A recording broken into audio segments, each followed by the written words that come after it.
김종대 정옥식의 진짜안보 청취자 여러분 안녕하세요.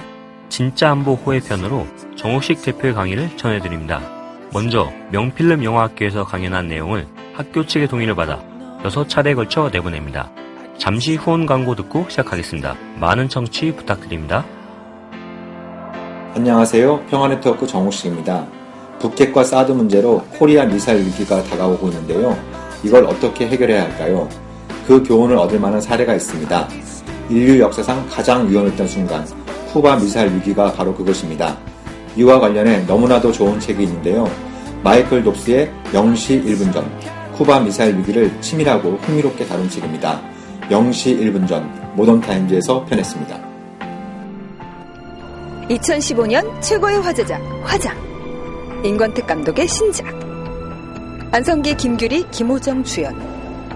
올봄, 이 남자가 흔들린다. 절찬 상영 중. 6강 주제는 통일입니다. 통일. 우리가 어렸을 때부터 우리의 소원은 통일이다라는 노래부터 시작해서 굉장히 많이 들어왔던 말이면서도 평소에는 이렇게 또 막상 또 이렇게 진지하게 고민을 잘 안 하게 되는 이제 그런 문제인 것 같습니다. 그래서 보통 이제 우리의 소원은 통일이라고 합니다만 이 통일에 대한 무관심 혹은 좀 우리의 소원은 통일이라고 합니다만 나의 소원은 그냥 사는 거다 이렇게 생각하는 분들도 많은 것 같고 그러나 어찌되었든 단순히 어떤 당위적인 차원에서뿐만 아니라 좀 우리가 한 단계 혹은 또 몇 단계 좀 더 발전을 이루고 그리고 이제 동북아와 세계의 평화에도 이바지하는 그런 아주 유력한 방법이 바로 통일이기 때문에 우리가 또 통일에 대해서 나몰라라 할 수 없는 이런 또 이제 문제인 것만 틀림이 없는 것 같습니다. 그래서 통일을 어떻게 하면 이룰 수 있을까? 사실 굉장히 좀 막연하고 어려운 문제인 것만 틀림없는 것 같아요. 그러니까 이제 역사적으로 다른 나라 사례를 보면은 아시다시피 이제 베트남은 이제 전쟁에 의해서 통일이 이루어졌고, 독일 같은 경우엔 동독이 사실상 망하면서 이제 흡수통일이 된 상황이었고, 예멘 같은 경우에는 양쪽에서 이제 이 지도자들이 야합에 의해서 통일을 이뤘다가 지금은 아주 장기간의 내전 상태에 빠져들고 있고 사우디가 주도하는 이 순위파 국가들이 지금 예멘을 폭격하고 있는 이런 상황도 연출이 되고 있습니다. 그래서 우리는 어떤 통일을 추구할 것이냐. 항상 통일 앞에 수식어가 붙는 게 있죠. 예. 평화. 헌법에도 이제 명시가 되어 있는 내용입니다. 평화적 통일. 그 평화적 통일이라고 하면 전쟁에 의한 통일이 아닌 건 물론이고, 그리고 한쪽이 망해서 이제 그 흡수통일하는 방식도 지향을 하고 있는 상황이고, 그리고 양쪽의 지도자들이 야합에 의해서 이렇게 통일하는 건 역시 평화적 통일 정신과는 또 민주주의 국가에서는 이제 정신에 맞지 않는 이런 방식이겠죠. 그래서 우리는 대화와 협상과 화해 협력 프로세스를 거쳐서 평화적으로 통일을 하는 것이 이제 우리의 목표라고 할 수 있는데, 이건 이제 어떻게 보면 방금 전에 말씀드렸던 다른 나라들의 사례하고 비춰볼 때 어떻게 보면 이제 세계사적으로 유일한 실험일 수 있는 거죠. 예. 한편으로는 그만큼 어려운 것이 이제 틀림없다고 말씀드릴 수 있고, 다른 한편으로는 그만큼 또 시도해볼 만한 가치가 있는 그런 일이다라고 이제 저는 생각을 합니다. 그래서 우리가 그런 통일을 이루기 위해서는 이제 크게 세 가지의 변수와 조건이 있다고 말씀드릴 수가 있겠죠. 첫 번째는 우리 국민들이 통일을 원해야겠죠. 예. 100%는 아니더라도 국민의 상당수가 많은 국민들이 통일을 원해야겠죠. 일종의 이제 우리 사회 내부의 어떤 조건이라고 말씀드릴 수가 있고, 그리고 싸워서 통일할 게 아니면 남북한의 화해 협력도 남북관계 개선도 대단히 좀 중요한 조건입니다. 그리고 또 우리가 외면할 수 없는 건 이제 이 국제적인 현실. 그러니까 한반도가 어찌되었던 미국과 소련의 분할 점령에 의해서 분단이 시작됐고, 어떤 내부 갈등이 격화되면서 결국 이제 분단이 이제 고착화됐고, 전쟁까지 이제 거치면서 이제 돌이키기 힘들 정도로 이제 분단 체제가 고착화된 상태에 있습니다만, 그래서 이런 어떤 분단 체제를 극복하고 통일 체제를 이루기 위해서는 이 내부의 어떤 국민적인 합의, 그리고 남북 관계의 개선, 그리고 국제사회의 지지와 협력, 이런 어떤 세 가지의 조건과 변수가 서로 좀 구심력을 만들어내면서 좀 어떤 융합적인 이 화학적용을 일으켜야 되는 것이 이제 통일 과정이다라고 말씀을 드릴 수 있을 텐데요. 근데 안타깝게도 최근 몇 년 사이에 이게 다 거꾸로 가는 것 같아요. 다 거꾸로 가는 것 같습니다. 우리 사회에서 이제 민주주의 국가에서 어떤 뭐 갈등은 피할 수 없는, 또 이제 갈등을 건강하게 이제 해결하는 게 어떤 민주주의의 핵심적인 작동 원리다라고 이제 말씀드린다고 한다면, 뭐 북한을 어떻게 볼 것이냐, 또 남북 관계를 어떻게 추구할 것이냐, 혹은 또 통일을 어떻게 이룰 것이냐, 이거에 대해서 이제 뭐 여러 가지 의견이 나오고, 뭐 때로는 갈등이 있는 건 어떻게 불가피한 그런 현상일 수 있을 텐데요. 근데 이게 안타깝게도 지난 몇 년 사이에 굉장히 좀 정치화되고, 갈등을 해소형이 아니라 갈등이 확대 재생산되고 있는 그런 양상으로 치닫고 있어서 대단히 좀 우려가 되는 것 같습니다. 예, 뭐 대표적으로 이제 종북놀이, 그러니까 우리 사회가 전반적으로 보면 사회 경제적으로는 조금 이제 좀 진보 쪽으로 이렇게 이동하는 측면들이 보입니다만, 이 남북 관계나 안보 문제에 관련해서는 좀 보수화되는 이런 경향들이 좀 많이 있는 것 같습니다. 하다못해 뭐 최근에 이제 새정치민주연합의 문재인 대표의 발언에서도 그런 것들을 우리가 좀 확인할 수가 있는 거죠. 예. 천안함 침몰은 북한의 어뢰 공격에 의한 폭침이다라고 이렇게 얘기하는 것도, 그런 어떤 본인이 그런 과학적인 근거를 새롭게 봤을 일은 만무하죠. 예. 그거는 선거를 앞두고 이게 하도 이제 여당 쪽에서 또 보수 언론이 이제 안보 프레임을 갖다 대고, 천안함 북한이 침몰시킨 게 맞아 틀려, 이렇게 이제 물어보는 단답식 이제 질문들이 유행하니까 그걸 피하기 위해서 이제 그런 발언을 한 것 같고, 또 김무성 새누리당 대표가 북한 핵보유국으로 봐야 된다라는 취지의 발언을 하니까 문재인 대표가 그건 이적행위다, 뭐 이렇게 이제, 그래서 공수가 좀 바뀐 듯한 느낌도 들고, 군대 안 갔던 것들이 뭐 선거 때만 되면 안보 문제를 악용한다, 뭐 이런 또 이제, 굉장히 이제 남성들이 여성을 공격할 때 쓰던 표현이 이제 아주 제일 야당 대표에 입에서 나오고, 이런 부분들이 우리 사회에서의 어떤 이 이른바 종북사냥, 종북몰이의 위력으로부터 피하기 위한 일종의 알리바이를 만들어내고, 정치적 알리바이를 만들어내는 이런 과정에 있다 보니까 우리 사회가 어떤 남북관계, 안보, 통일, 이런 문제에 관련해서 어떤 좀 건강하고 건설적인 토론을 하는 게 갈수록 좀 어려워지는 이런 측면들이 있는 것 같습니다. 제가 얼마 전에 이제 독일 사람을 만나서 좀 물어봤습니다. 독일은 어떻게 보수든 진보든 그런 어떤 정권과 관계없이 동방 정책을 40년 가까이 이렇게 꾸준히 추진할 수 있었느냐, 이렇게 물어보니까 그분 말씀은 그거더라고요.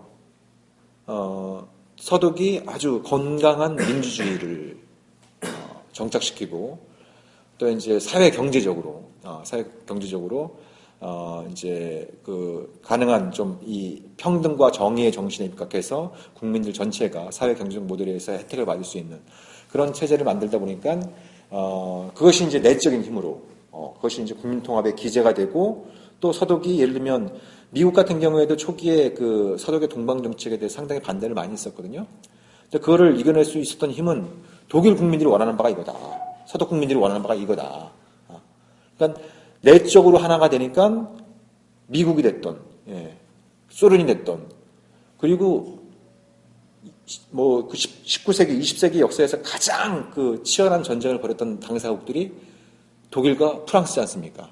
그러니까 또 이 프랑스를 갖다가, 프랑스가 어떻게 보면 우리 생각할 때 가장 견제하는 것이 독일이 통일돼서 또 강해지는, 이걸 가장 긴장할 나라가 프랑스지 않겠습니까? 그때 프랑스를 설득하고 이럴 수 있는 힘이 내부로부터 나올 수 있었다. 이렇게 돼 있습니다만 우리 사회는 거꾸로죠. 우리 사회는 오히려 이제 이 국론이 분열되고 일부 언론이나 정치인들이 이걸 갖다 좀 악용하고 이런 그 부분들이 있으니까 외국에서 볼 때 도대체 한국 국민들이 한국 정부가 원하는 게 뭐냐? 예? 제가 노무현 정부 때 이렇게 미국 같은 데 이렇게 가보면은 햇볕 정책을 굉장히 그 좌파적이고 진보적인 정책으로 이렇게 생각하는 분들이 많더라고요. 예? 저는 굉장히 뜻밖이었습니다. 햇볕 정책 자체는 어떻게 보면 굉장히 중도적이거나 약간은 보수적인 접근법일 수 있는 거거든요. 예.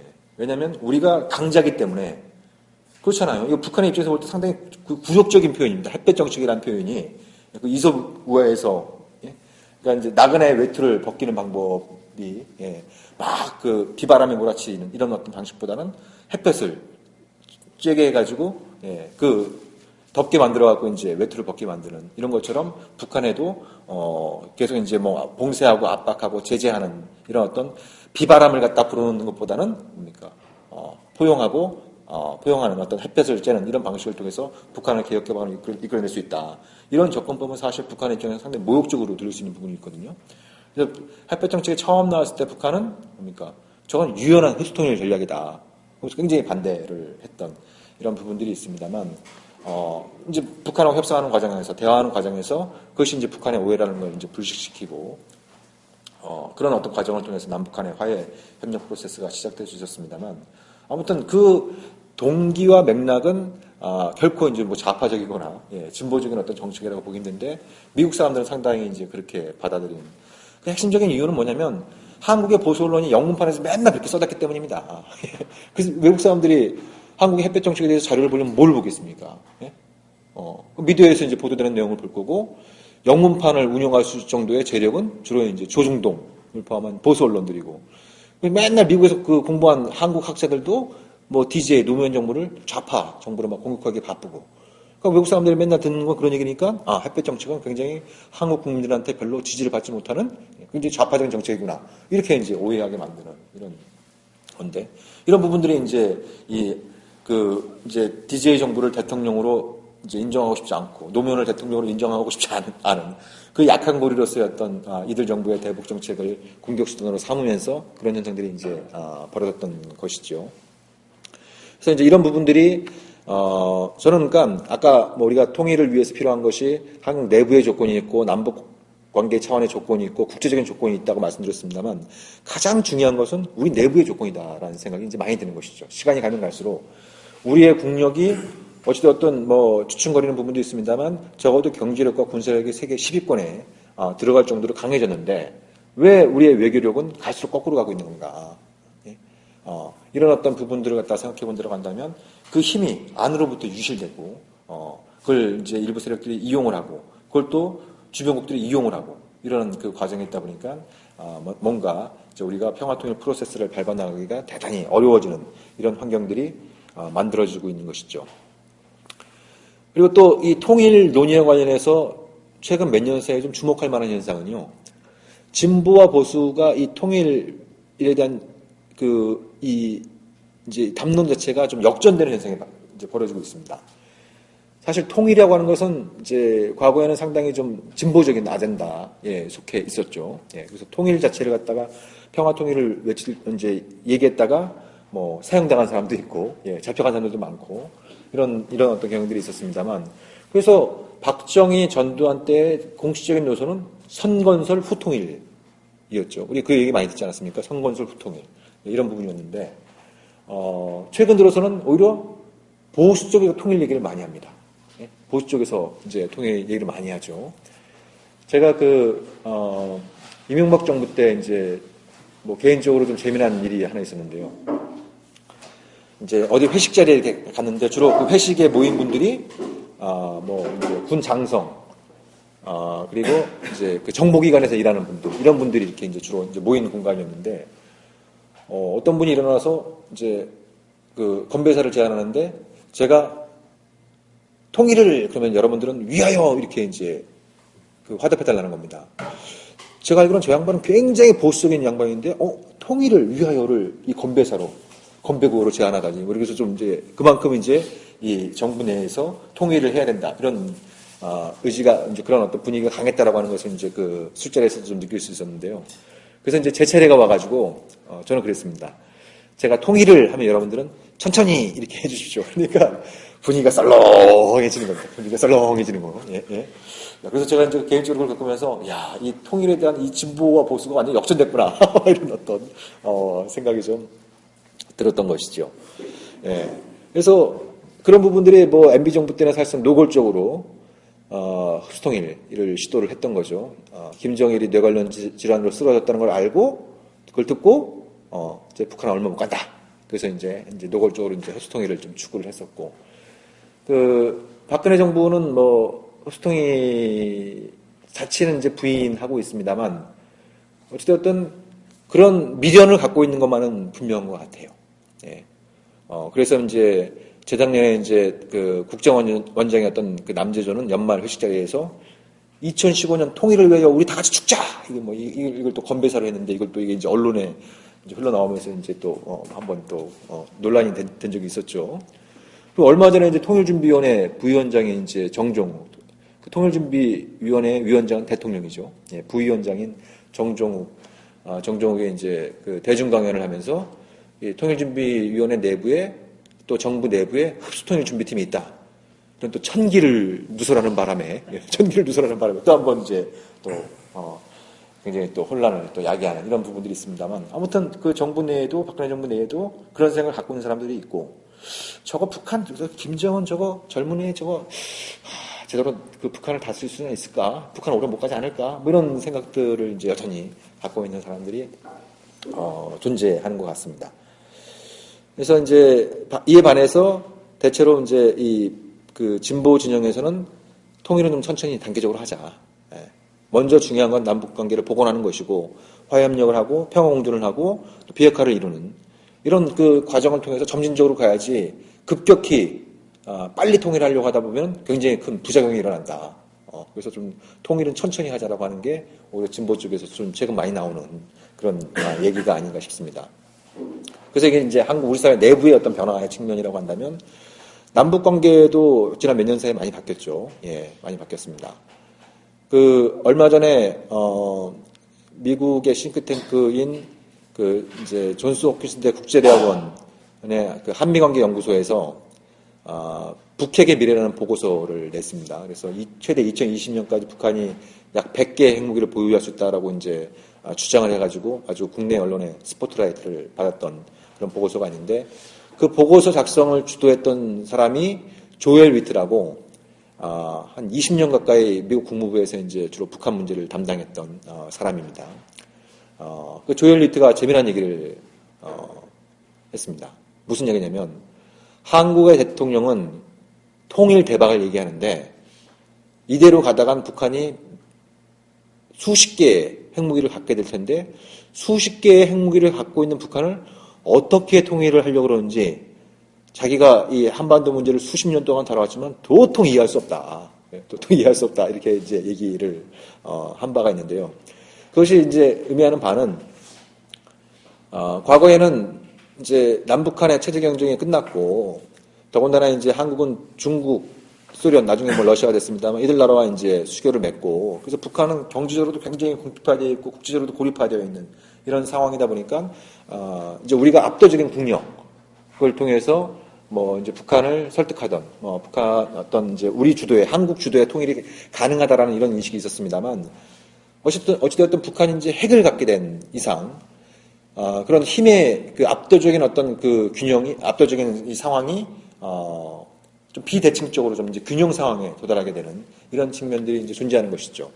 그래서 아주 쉽게 말씀드리면 핵을 가진 북한과 어떻게 통일할 거냐.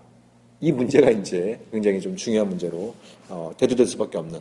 그래서 어떤 분들은 그거 통일되면 우리 핵이 될 텐데 뭐 이렇게 이제 주장하는 분도 계십니다만 굉장히 좀 나이브한 순진한 그 말씀인 것 같고요.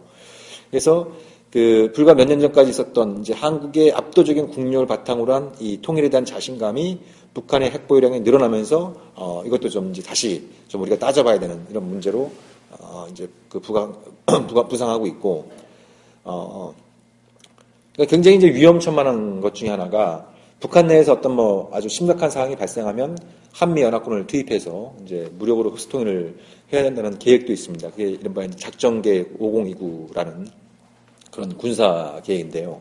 그러니까 예를 들면 이제 북한의 김정은이 뭐 영화 인터뷰에서 나오는 것처럼 뭐 암살을 당한다든지 뭐 쿠데타가 벌어진다든지 뭐 아랍의 봄과 같이 이제 북한 주민들이 막 들고 일어나서 막 반체제 운동을 벌인다든지 이런 상황이 발생하면은 한미 연합군을 투입해서 북한을 안정화시키고 통일을 해야 된다. 뭐 이런 계획들이 있습니다. 예.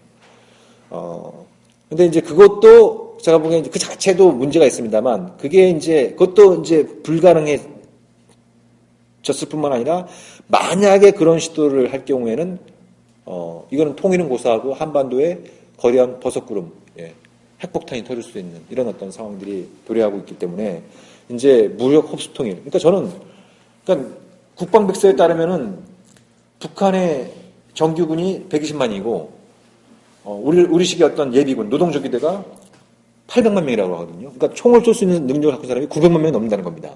저는 그 수치도 좀 과장됐다고 봅니다만 만약에 이제 북한에서 급변사태가 발생하고 한미연합군이 들어간다고 한다면 많은 사람들은 이제 북한 주민들과 북한 군인들이 태극기와 성주기를 들고 막 환영할 거라고 이제 생각을 하죠. 뭐 그런 사람들도 있을 수 있겠죠. 그렇지만 방금 전에 말씀드린 것처럼 그 900만 명에 달하는 총 쏠 수 있는 능력이 되는 사람 중에 예를 들면 30%만 아니 뭐 더 낮게 가정해서 예를 들어서 한 10% 정도만 저항 세력이 된다고 한번 생각해 보십시오. 북한은 그 영토의 80%가 산악 지역입니다. 수천 개의 지하시설들이 있습니다. 지하터널들이 있습니다.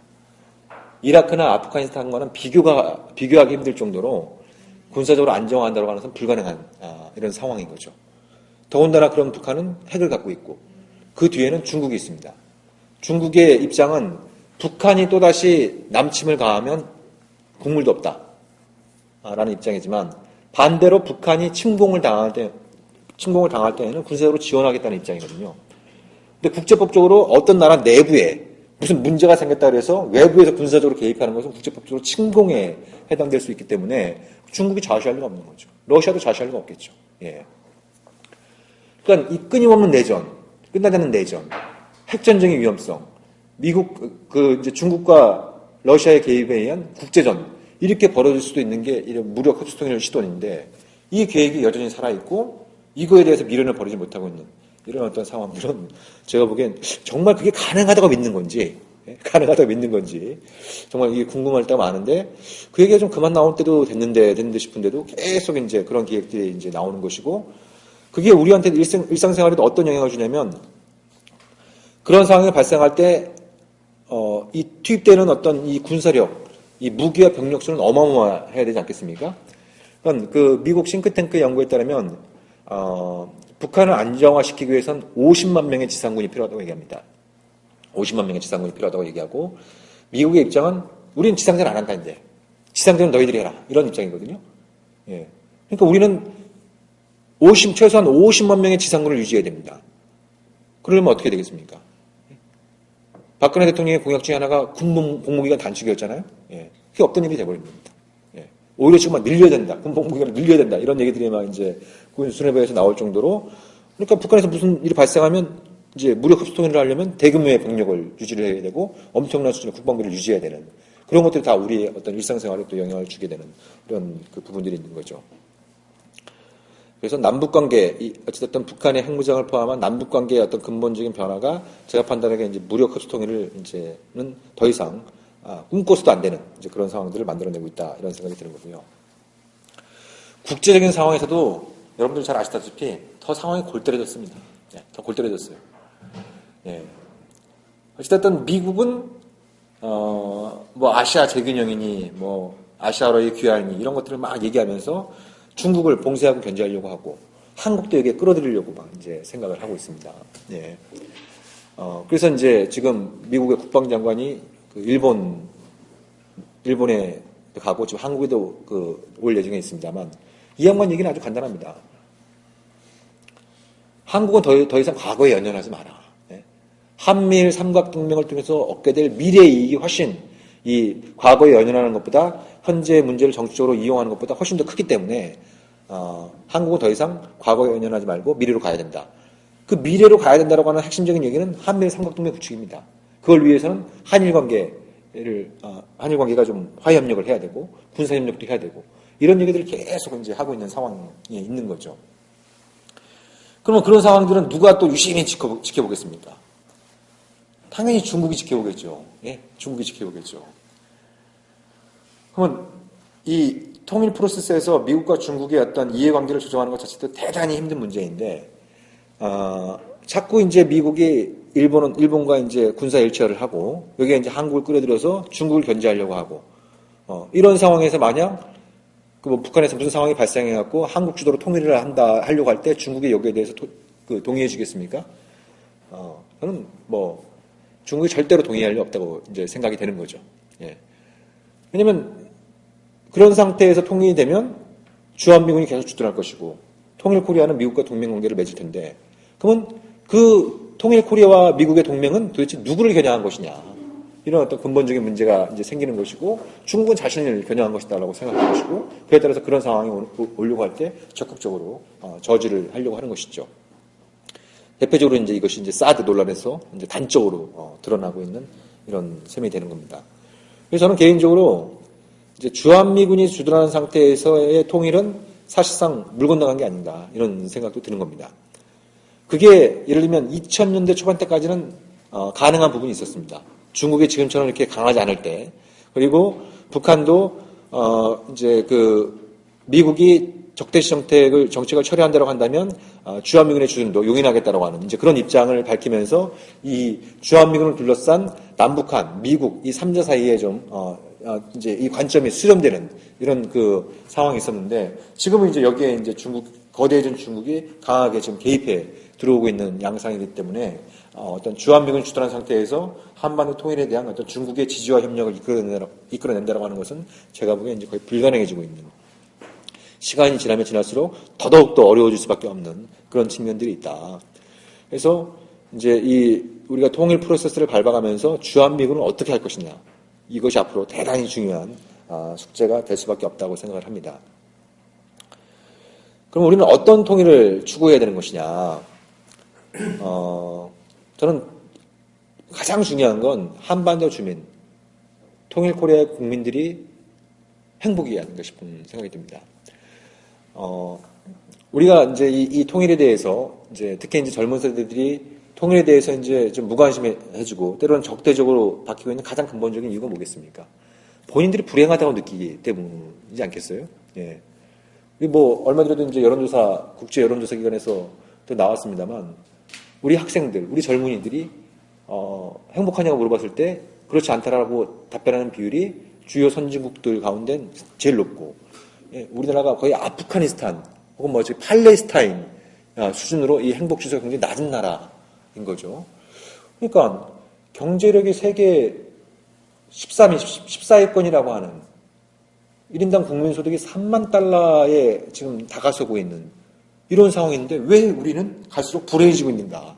예? 이런 어떤 이제 굉장히 좀 역설적이고 안타까운 상황들이 발생하고 있는데 근데 우리가 이렇게 많은 사람들이 스스로 불행하다고 생각하고 마음의 여유가 없는 상태에서 어떻게 통일에 대해서 생각해보게 되고 그에 대해서는 좀 이렇게 건설적으로 건강하게 생각할 수 있게 되겠습니까? 그래서 저는 중요한 거는 남북한의 화해협력 또 이 통일 프로세스가 우리 국민들의 삶의 질, 한반도 주민들의 삶의 질, 한반도 주민들의 행복 지수를 높이는 과정과 같이 가야 된다. 예. 이런 어떤 관점이 저는 대단히 중요하다고 생각합니다. 그런 맥락에서 볼 때 저는 김대중 노무현 정부도 비판받을 소지가 크다라고 생각을 하는 거죠.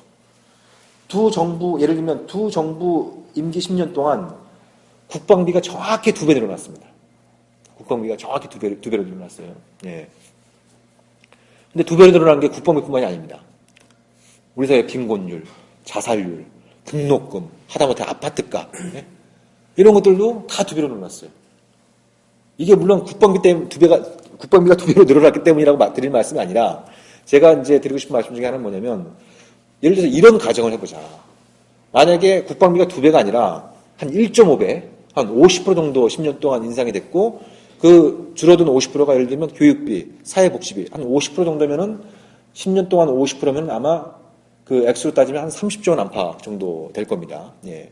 그게 예를 들면 교육, 복지, 일자리 창출 이런 어떤 우리 국민들이 그 삶에서 피부로 느낄 때 중요한 문제들에 대해서 사용이 됐다면 그러면 우리의 삶의 질은 좀 더 지금보다 좀 나아질 수 있는 것이고 그리고 그 어떤 삶의 질이 나아지는 결과가 남북 간의 화해 협력에 의해서 그렇게 많은 국방비를 좀 안 써도 되는 이런 일종의 평화 배당금을 창출해서 이런 그 삶의 질을 높이는 이런 쪽으로 이 투자가 됐다고 한다면 그러면 저는 이 남북 관계나 한반도 평화 통일 프로세스를 바라보는 국민들의 인식도 달라질 수 있지 않았겠는가 이런 생각이 드는 부분들이 있는 거죠. 그래서 앞으로의 어떤 그 남북 간의 화해 협력 또 평화 통일 프로세스에서 중요한 부분은 이 평화 배당금을 어떻게 만들어낼 것이냐. 예.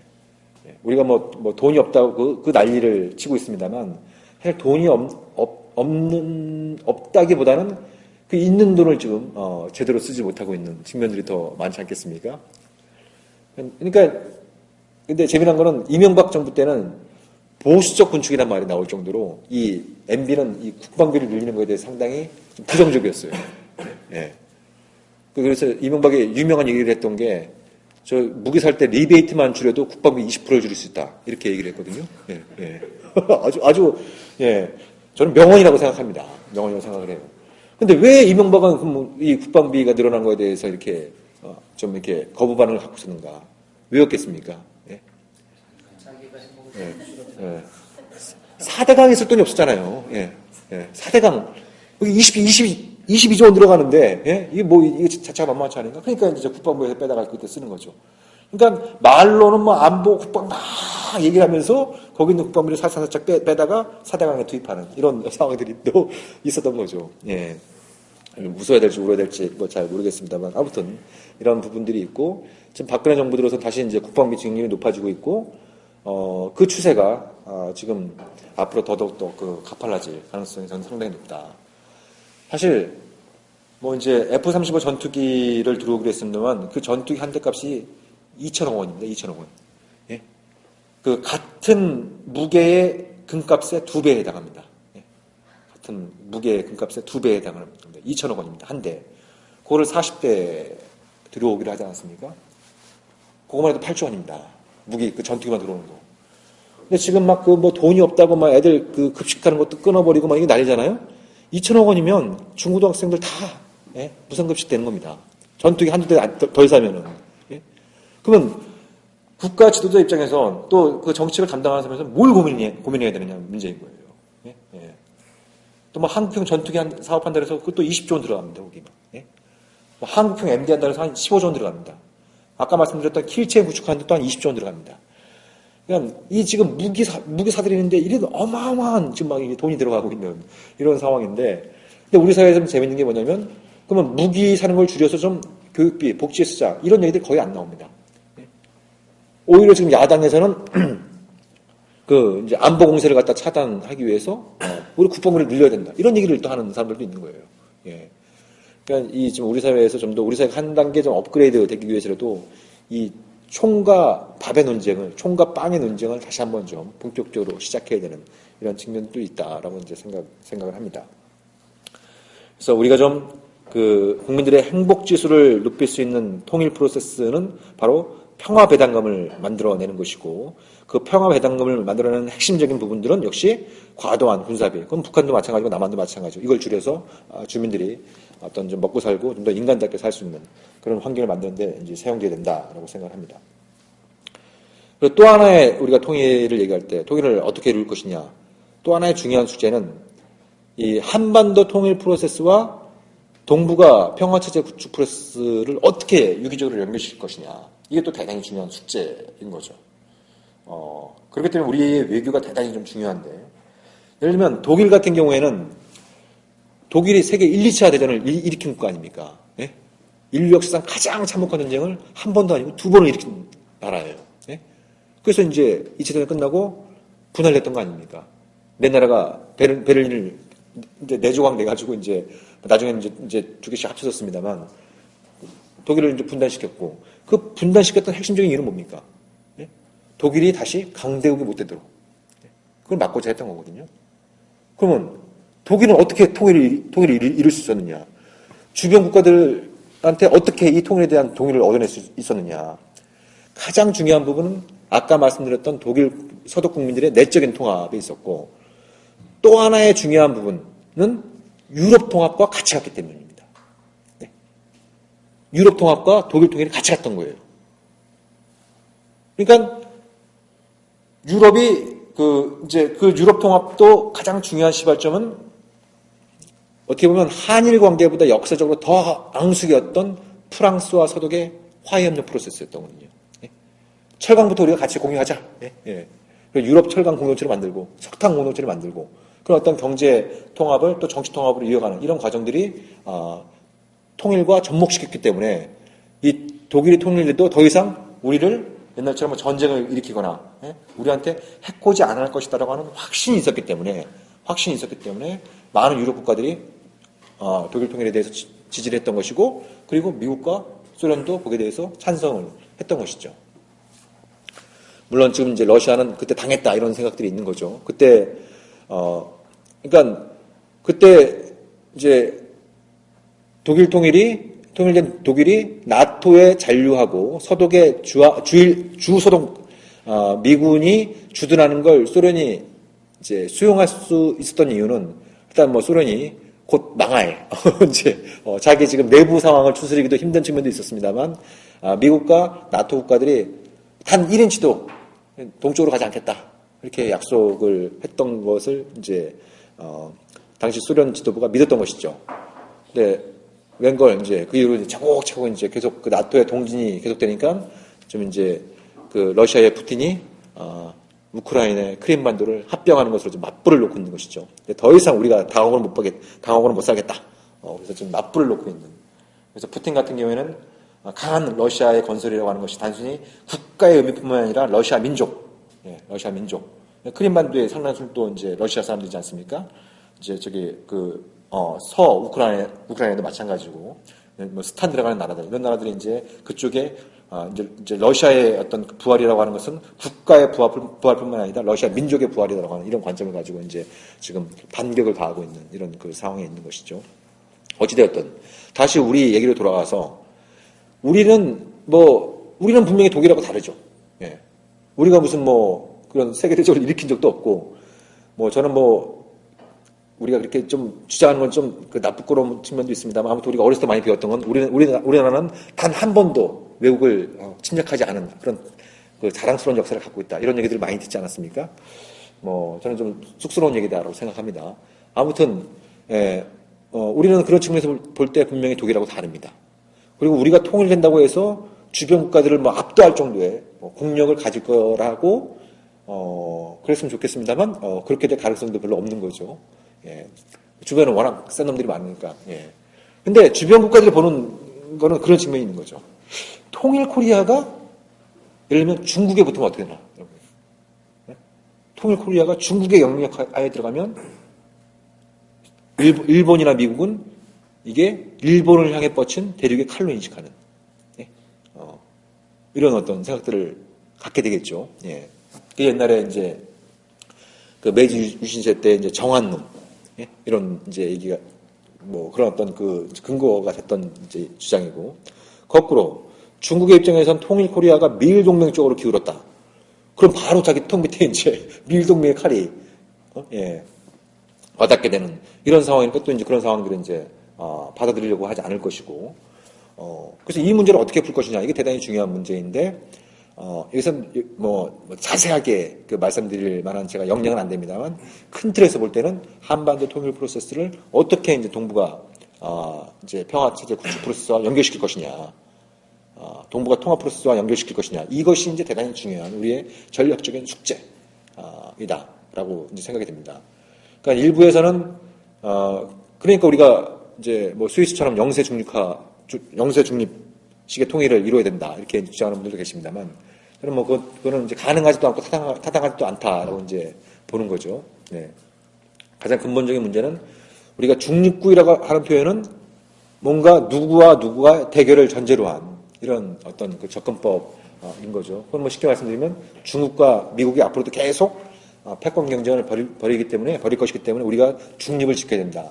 이런 식의 어떤 접근법인데, 그렇게 되면 중립을 지키기도 힘들 뿐더러, 예, 우리가 반드시 미국과 중국의 그런 어떤 대결 구도를 전제할 필요는 없다.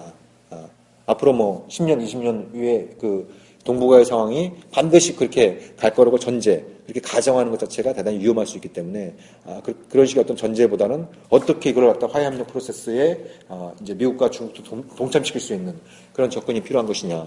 이게 중요하다고 생각합니다. 근데 그 맹안은 이미 있는 거죠. 예.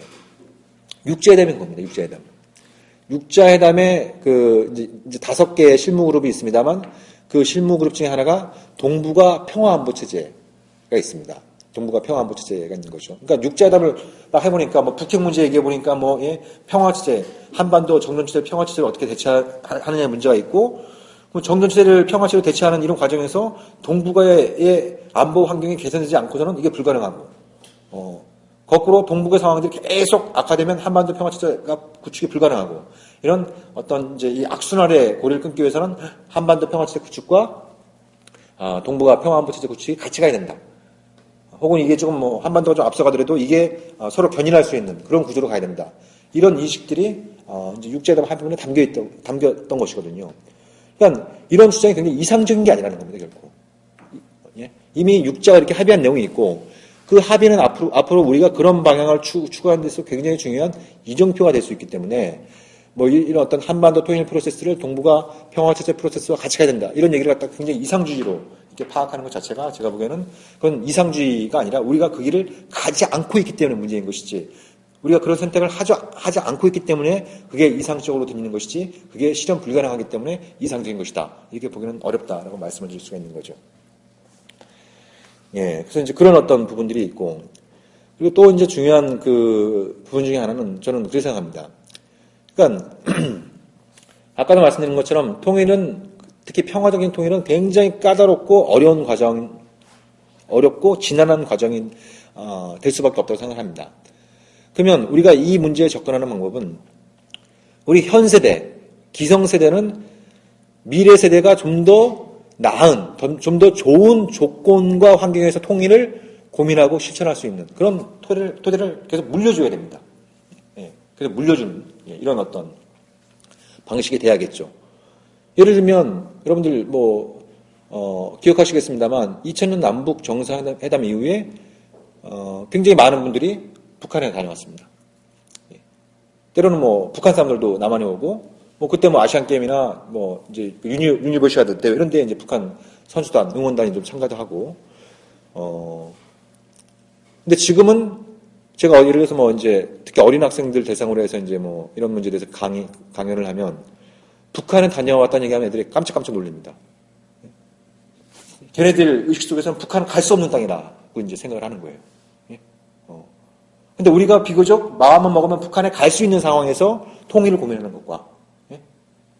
북한은 갈 수 없는 땅이다라고 생각하는 상황에서 통일을 고민하는 것은 엄청난 차이가 있을 수밖에 없는 거죠. 그렇지 않겠습니까? 개성공단이 잘 그 가동을 할 때 남북 경협을 어떻게 앞으로 가져갈 것이냐, 그럼 제2, 제3의 개성공단을 어떻게 만들 것이냐, 이렇게 이제 고민을 하지 않겠습니까? 근데 개성공단이 죽을랑 말랑 뭐 이런 상황이면 저 개성공단을 어떻게 살릴 것인가, 현상 유지적 고민의 수준에 머무를 수밖에 없다는 것이죠. 그러니까 육자회담이 계속 진행이 되면 그 성과가 뭐 크든 작든 게 나오면, 그럼 앞으로 육자회담이나 뭐 남북대화나 북미대화에서 어떤 걸 해야 되는지, 이런 또 이제 고민의 질적인 발전이 있지 않겠습니까? 지금은 뭐예요? 육자회담이 거의 7년 가까이 중단된 상태니까 육자회담을 어떻게 하면 열 수 있을까? 이 고민을 하는 거예요. 예. 그러니까 이 평화나 통일 문제에 대한 우리 사회의 고민의 수준이 10년, 15년 전으로 아예 그냥 다시 돌아가 버린 이런 상태니까 사람들이 느끼기에 이게 통일이 이게 되겠어? 예. 이런 생각들이 당연히 드는 것이죠.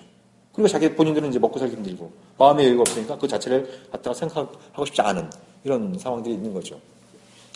그래서 저는 기본적으로 우리의 미래 세대들은 우리보다 더 현명할 것이다. 예. 이렇게 이제 기본적으로 미래 세대를 믿고, 그 미래 세대가 통일을 이룰 수 있도록 지금보다 더 나은 조건과 환경을 하나하나 차곡차곡 만들어 나가는 이런 과정을 밟다 보면, 예? 그러면 뭐 언젠가 통일이 이루어질 수 있고, 그리고 그 통일이라고 하는 것도 반드시 우리가 결과론적 관점에서 볼 필요가 없습니다. 볼 필요는 없습니다. 예를 들면 우리가 마음 먹으면 뭐 북한에 갈 수 있고, 우리가 마음 먹으면 뭐 이제 북한을 지나서 이제 유라시아 횡단철도 탈 수 있고, 북한 쪽에서는 이제 비교적 자유롭게 남쪽에 올 수 있고, 그러면 그 자체가 뭐 예를 들면 50%는 통일이 된 거죠. 예. 그러니까 우리가 좀 마음 먹으면 과거에 금강산에 갈 수 있다.